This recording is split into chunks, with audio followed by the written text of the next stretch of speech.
What if I told you that worry, the constant noise in your mind, the fear of what might happen, and the endless cycle of doubt is nothing but an illusion? Worry feels so real because it's tied to our deepest fears and insecurities, but Carl Jung believed it was a trick of the mind. Worry distracts you, keeping you locked in cycles of fear instead of living freely in the present moment. But it doesn't have to be this way. Jung's teachings reveal how to break free from worry, not temporarily, but forever.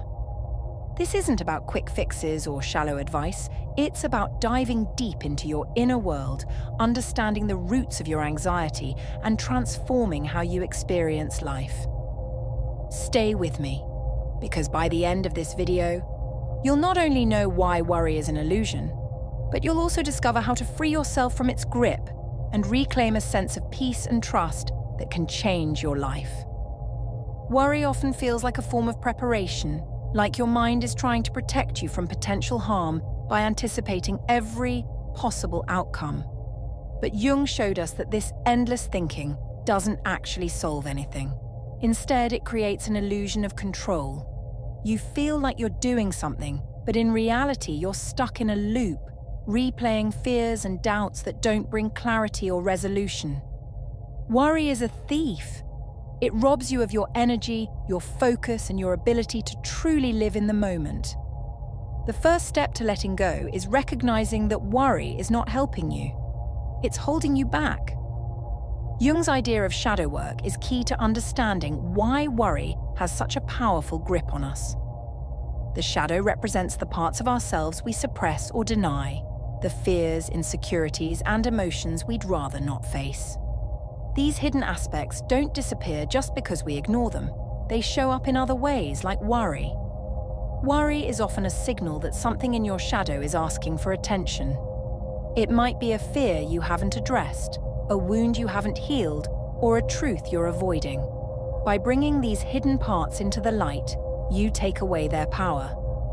What once felt overwhelming becomes manageable. Think about how often worry keeps you stuck in the future, imagining worst-case scenarios that may never happen.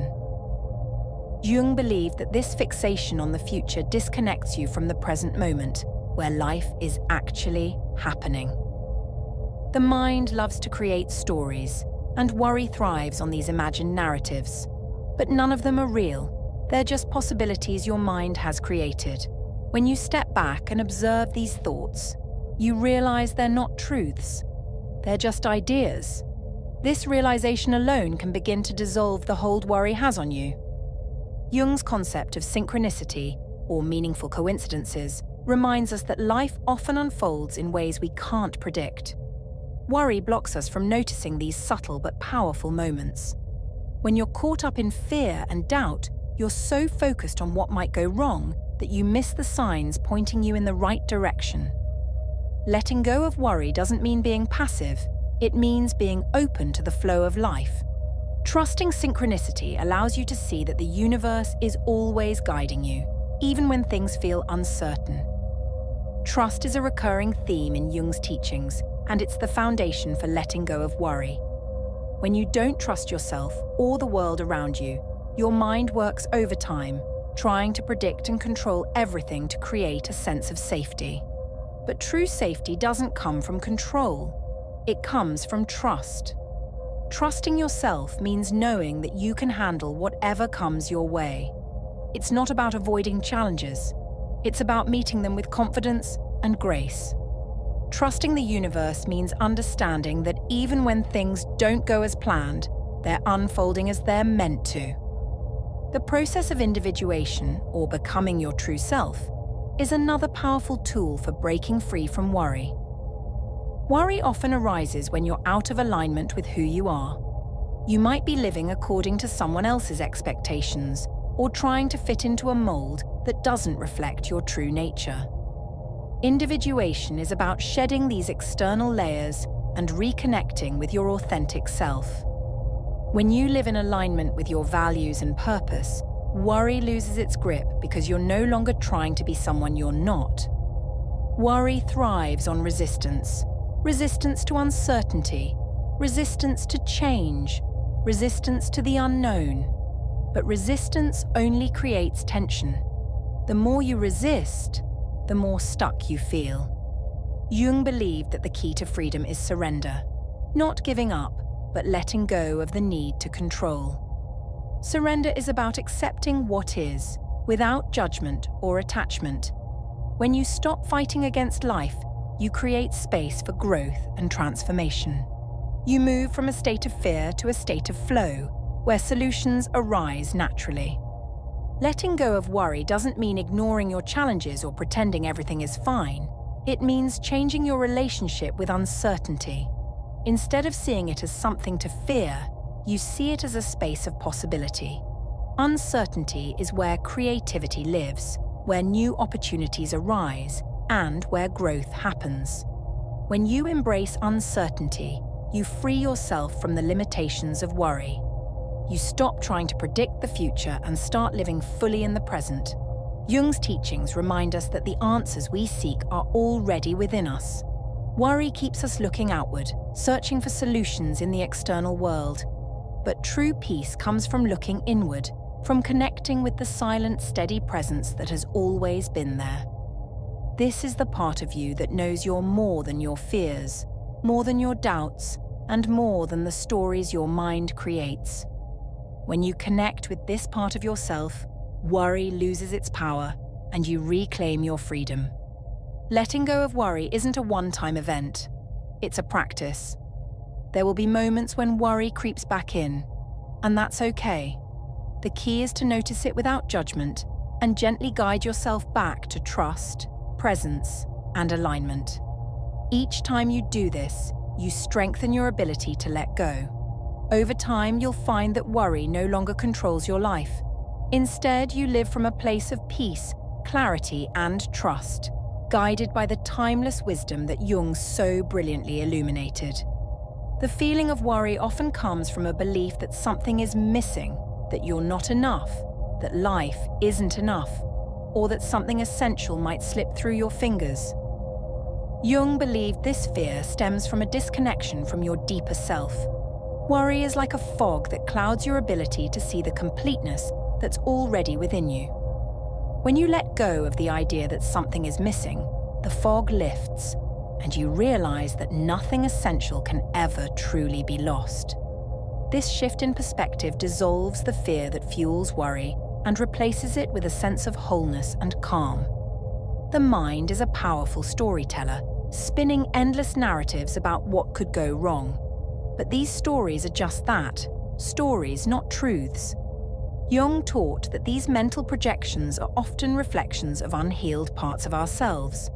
For example, if you worry about being rejected, it may be because a part of you has not yet healed from past experiences of rejection. By acknowledging and healing these parts, you take away their power to influence your present. The stories begin to lose their grip, and you see them for what they are, temporary and changeable. Worry often creates a false sense of time. It convinces you that the future holds all the answers, or that the past defines who you are. Jung believed that this fixation on time disconnects you from the eternal now, the only moment where life truly exists. Imagine carrying a heavy bag filled with what-ifs about the future and if-onlys about the past. When you connect with the present moment, it's like putting that bag down and feeling the lightness of simply being. The present doesn't demand anything of you. It simply invites you to experience life as it is.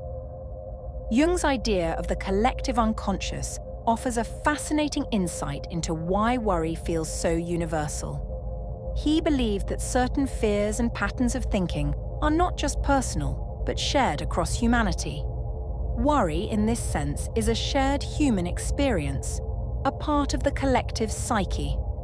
Recognizing this can be freeing because it reminds you that you're not alone. The thoughts that trouble you are not unique to you. They're part of a larger human story. This awareness allows you to approach your worries with compassion rather than judgment.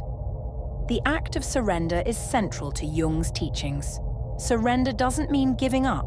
It means releasing your grip on what you cannot control. Imagine trying to hold water in your hands. The tighter you squeeze, the more it slips away.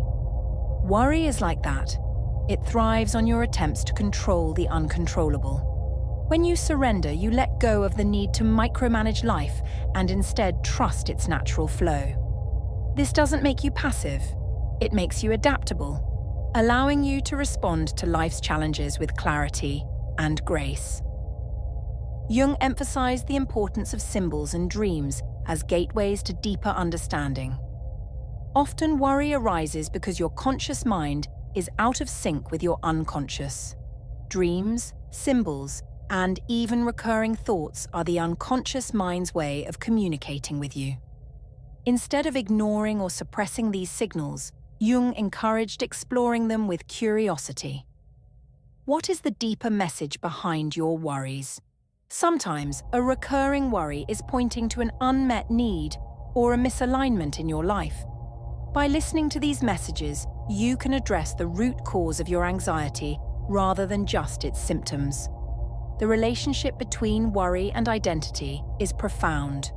Worry often arises from a fear of losing a part of your identity, your role, your reputation, or your sense of self. Jung's process of individuation helps you see that your true self is not tied to these external markers. You are not your job, your relationships, or your achievements. These are aspects of your life, but they are not your essence. When you let go of identifying with these roles, worry about losing them diminishes. You realize that your true self cannot be taken away, no matter what happens.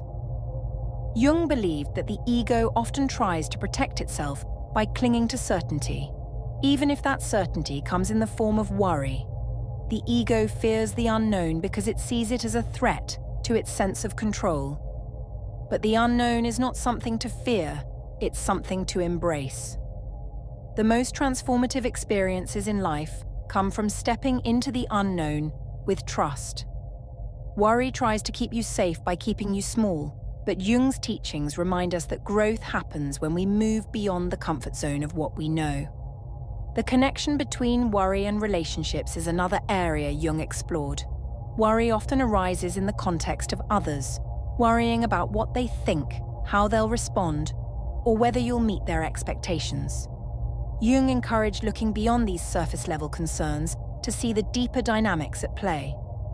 Are your worries about others a reflection of your own fears of inadequacy or rejection? By addressing these inner fears, you free yourself from the need for external validation and create healthier, more authentic relationships. Ultimately, Jung's teachings bring us back to the power of presence. Worry is a distraction from the present moment, pulling you into imagined futures or unchangeable pasts. The silent observer within you is the antidote to this distraction. It watches your thoughts and emotions without getting entangled in them. The more you connect with this observer, the more you realize that worry is just a passing cloud. It may seem overwhelming, but it can never touch the stillness of the sky within you. This awareness transforms not just how you deal with worry, but how you experience life itself. Thank you for watching. If this resonated with you, let me know your thoughts in the comments. I'd love to hear from you. Don't forget to like, subscribe, and share to keep this journey going. And as always, I'll catch you in the next one.